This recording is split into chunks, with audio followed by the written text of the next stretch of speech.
তো বন্ধুরা, মাঠে তো চলে গেছিলাম সকাল থেকে, উছা তুলে কফি কেটে বাড়ি এসে দেখি আমাদের এই যে জামরুল গাছটা, এখন জামরুল হয়নি কিন্তু প্রচুর জামরুল হয়। জামরুলটা পাখি খেয়ে যায় বলে আমরা এই নেটটা দিয়েছিলাম। নেটটা লাগানোই আছে, খুলতে তো পারিনি। তো মাঠ থেকে এসে দেখি এই ঘুঘু পাখিটা নেটে জড়িয়ে গেছে।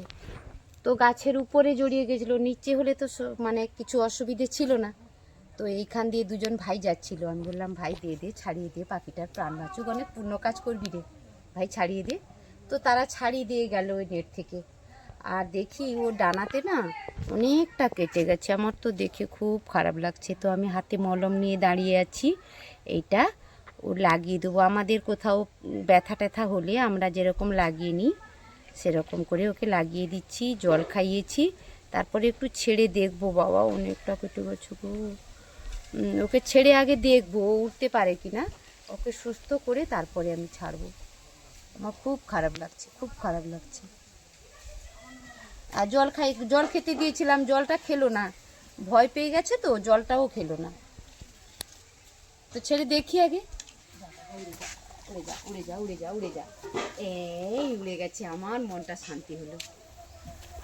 বন্ধুরা, এখন চলে এসেছি ধানের চাই দিতে, মানে ধানগুলো গোছাতে। এগুলো কাটা বেড়া, আমরা তো হাতে ধানটা কাটি, কারণ আমাদের খড়টা দরকার হয়, মাটিতে সবজি চাষ হয় তো, তাই খড়টা বিছাতে আমাদের লাগে, তাই হাতে কেটে নিই আমরা খড়টা।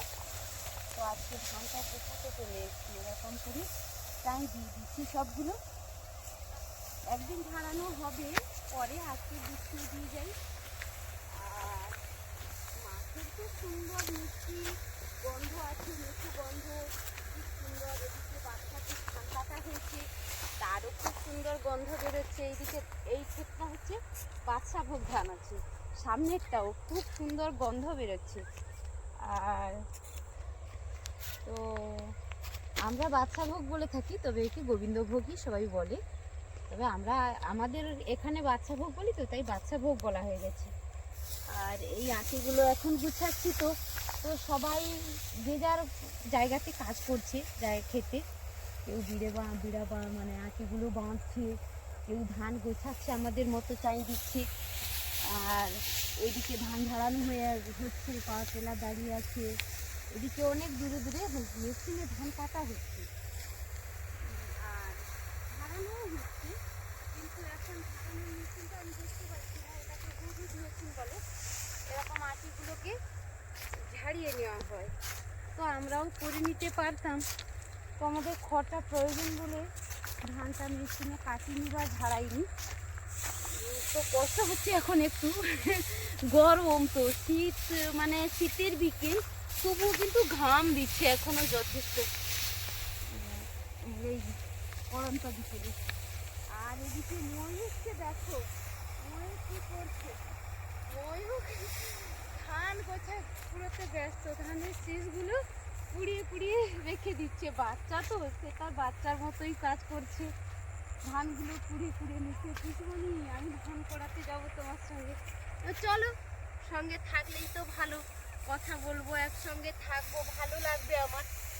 তো ময়ূর বই করছে আর কি। কি বাবু, কতগুলো ধান কুড়ানো হলো? অনেকগুলো হয়েছে। কোথায় জমিয়ে রেখেছো? ব্যাগের মধ্যে জমিয়ে রেখেছো? ও, মুখের পরীক্ষা চলছে, আজকে একটা পরীক্ষা হয়ে গেল, কালকে আবার একটা পরীক্ষা আছে। আমি আসতে না বলেছিলাম, কি শুনবেও, বলে আমার রেডি হয়ে আছে। তুমি ভয় করো না পিছনে, আমি খুব ভালো পরীক্ষা দিয়ে দেবো। দিয়ে চলে এলো আমার সঙ্গে, বুঝলি বাবলি।